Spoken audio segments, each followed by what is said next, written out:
Viewers, मैं हूं दानिश भट्टी। आप देख रहे हैं डिस्कवर रियलिटीज। व्यूअर्स, आज तक की तारीख में बहुत ही खतरनाक तरीन हथियारों की इजाद हुई है, लेकिन सबसे ज्यादा मौसर हथियार आम इस्तेमाल के औजार से पैदा हुए थे, जिनकी तहलका खेज, शिद्दत अंगेज और इंतहाई नुकसानदेह ताकत से पूरी दुनिया वाकिफ रही है। व्यूअर्स, आज की वीडियो में हम आपको जो हथियार दिखाने वाले हैं वो आज तक आपने सिर्फ फिल्मों में ही देखे होंगे, लेकिन इनका वजूद हकीकत में भी है और वो आप हमारी आज की वीडियो में देखने भी वाले हैं। पुराने खतरनाक तरीन हथियारों के मुतालिक ऐसी दिलचस्प वीडियो को छोड़ के जाना तो लेकिन मुझे पता है आप ऐसे नहीं करोगे और आप हमारे चैनल को सब्सक्राइब भी कर दोगे। तो हो जाए फिर आज की वीडियो का आगाज। डिस्कवर रियलिटीज के मोअज़्ज़िज़ नाज़रीन, आप सबको हमारे इस चैनल में खुश आमदीद। आप सबसे गुजारिश है कि चैनल को सब्सक्राइब, लाइक और शेयर कर दें और हमारी काविश को सराहने के लिए कमेंट जरूर करें ताकि हम आपके लिए नई से नई वीडियोस लाते रहें। शुक्रिया।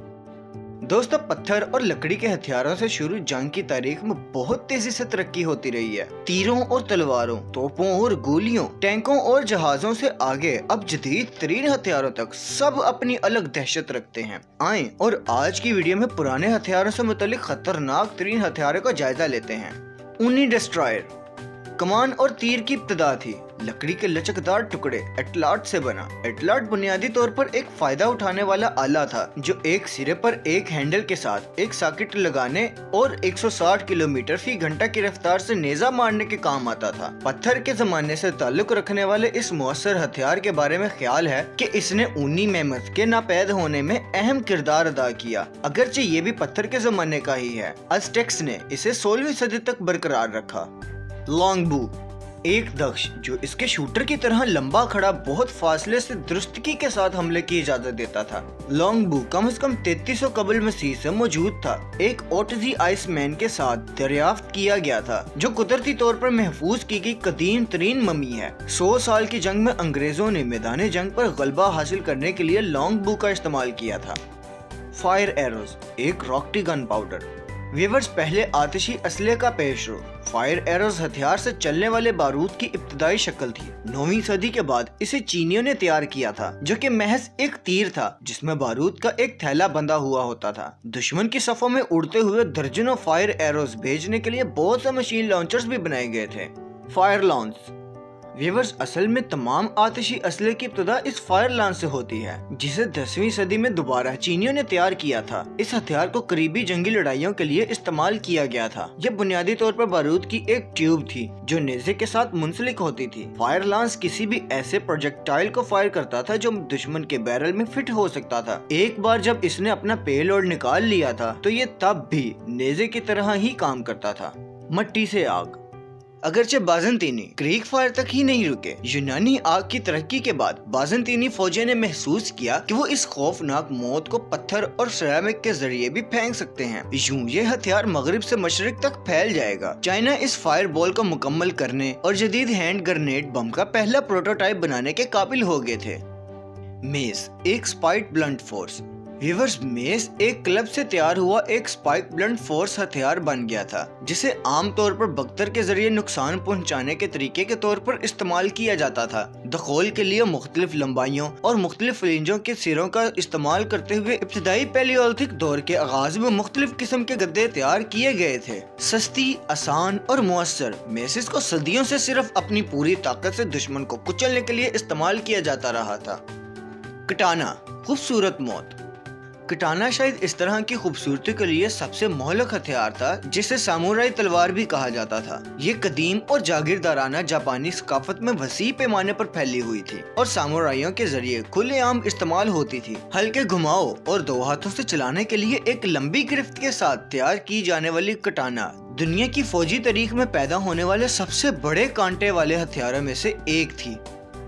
व्यूअर्स, इजाद शुदा कदीम हथियारों की कोई भी फहरिस्त रियाजी दानों, तबीबों, इंजीनियरों, माहिरीन फल्कियात और मुजिद आर्शिमीदेस ऑफ साइराक्यूज के हैरत अंगेज जहन के चंद मिसालों के बगैर मुकम्मल नहीं हो सकती। अगरचे इनकी जिंदगी के बारे में बहुत कम तफसीलात दस्तयाब हैं, लेकिन इनका शुमार मारूफ साइंसदानों में होता है। क्लासिकल कदीम जमाने से आर्शिमीदेस स्क्रू जैसी दरियाफ्तें हुई जो आज भी फसलों की आबपाशी और नकासी आब के इलाज के लिए इस्तेमाल होती हैं। ताहम अपनी इजाद के अलावा जिनका मकसद तामीर और तख्लीक के लिए था, आर्शिमिदस ने ऐसे हथियार तैयार किए जो यकीनन खौफनाक थे और हर उस शख्स के लिए जो लड़ाइयों में इनका सामना करते थे तबाही और शदीद दर्द का बाइस थे। इस हवाले से उनके बनाए गए हथियारों की फहरिस्त भी आप हमारी वीडियो में मुलाहिजा करें।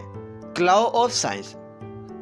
व्यूअर्स, जब आपके पास आर्शिमिदस हो तो अपनी सल्तनत का दिफा करना बड़ा आसान हो जाता है। दूसरी पुनिक जंग के दौरान जब रोमियो ने सायराक्यूज पर पेशकदमी की तो आर्शिमिदस को शहर का दिफा करना था। एक क्रेन को जोड़ने वाले हुक से जोड़ के इसने वो तख्लीक किया जिसे अब आर्शिमिदस क्लाउ के नाम से जाना जाता है, जो जहाज को पकड़ सकता है, इसे उठा सकता है और उसे उल्ट भी सकता है। सायराक्यूज बिलाखिर घिर गया, लेकिन इस जहाज के शेकर की बदौलत इस काम को पूरा करने में बहुत से रोमन वसाइल दरकार थे।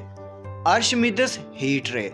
अगरचे इस हथियार का वजूद काबिल बहस है, लेकिन कदीम तहरीरें ये बयान करती हैं कि किस तरह आर्शिमिदस की इजाद बहरी जहाजों को आग लगाने से तबाह करने के लिए इस्तेमाल की गई थी। बहुत से लोगों का ख्याल है कि सायराक्यूज के मुहासरे के दौरान आर्शिमिदस की मौत भी हुई थी। दुश्मन के बहरी जहाजों पर सूरज की शुआओं को फोकस करने के लिए पॉलिश धात के बड़े शीशों का इस्तेमाल किया गया था, जिससे इनको आग लगाई गई थी। तारीख में इस तरह बहुत से जहाजों के डूबने की इत्तला भी है।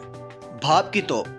प्लूटार्क और लियोनार्डो डा विंची दोनों के मुताबिक आर्शिमिदस ने भाप से चलने वाला एक ऐसा आला इजाद किया था जो तेजी से प्रोजेक्टाइल को फायर कर सकता था। एक तोप को सूरज पर फोकस करने वाले आईने से गर्म किया जा सकता था, जबकि प्रोजेक्टाइल खोखले और एक आग लगाने वाले सियाल से भरे होते थे, जो मुमकिन तौर पर सल्फर, बिटुमेन, पिच और कैल्शियम ऑक्साइड का मुरक्कब थे। डा विंची की ड्राइंग का इस्तेमाल करते हुए MIT के तलबा ने कामयाबी के साथ एक फाल भाप की तोप भी बनाई।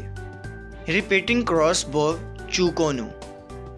चीन में दोहराए जाने वाले क्रॉसबोज के वजूद के आसारे कदीमा के शवाहिद 4वीं सदी कबल मसीह तक दरियाफ्त हुए हैं। चुकोनू के डिजाइन को जुंगलियांग नामी एक मशहूर फौजी मुशीर ने बेहतर बनाया, जिसने एक ऐसा वर्जन भी बनाया जो एक साथ 3 बोल्ट तक फायर कर सकता था। दूसरे रैपिड फायर वर्जन फौरी यके बाद दीगरे 10 बोल्ट फायर कर सकते थे। अगरचे सिंगल शॉट क्रॉस बोज से कम दुरुस्त और लॉन्ग बोज से कम रेंज के साथ दोहराने वाले क्रॉस बो में एक कदीम हथियार के लिए आग लगने की हैरत अंगेज शरह थी और इसे 1994 तक 1995 की चीन जापानी जंग के आखिर तक इस्तेमाल किया गया। दिलचस्प बात यह है कि अगरचे दोहराया जाने वाला क्रॉस बो चीन की ज्यादातर तारीख में चिंग खानदान के आखिरी दौर तक इस्तेमाल में था, लेकिन इसे आमतौर पर एक गैर फौजी हथियार समझा जाता था जो खवातीन के लिए डाकुओं से बचने यहाँ तक कि शिकार के खिलाफ घरों का दिफा करने के लिए भी मौजूद था। तो नाज़रीन, ये थी हमारी आज की वीडियो। उम्मीद करता हूँ आपको वीडियो पसंद आई होगी। वीडियो पसंद आए तो वीडियो को लाइक करके शेयर जरूर कीजिएगा। साथ ही साथ हमारे चैनल को सब्सक्राइब कर दें और बेल आइकन जरूर प्रेस कीजिएगा ताकि ऐसी दिलचस्प वीडियोस आपको बर वक्त मिलती रहें। अपना बहुत सारा ख्याल रखिएगा। अल्लाह हाफ़िज़ नासिर।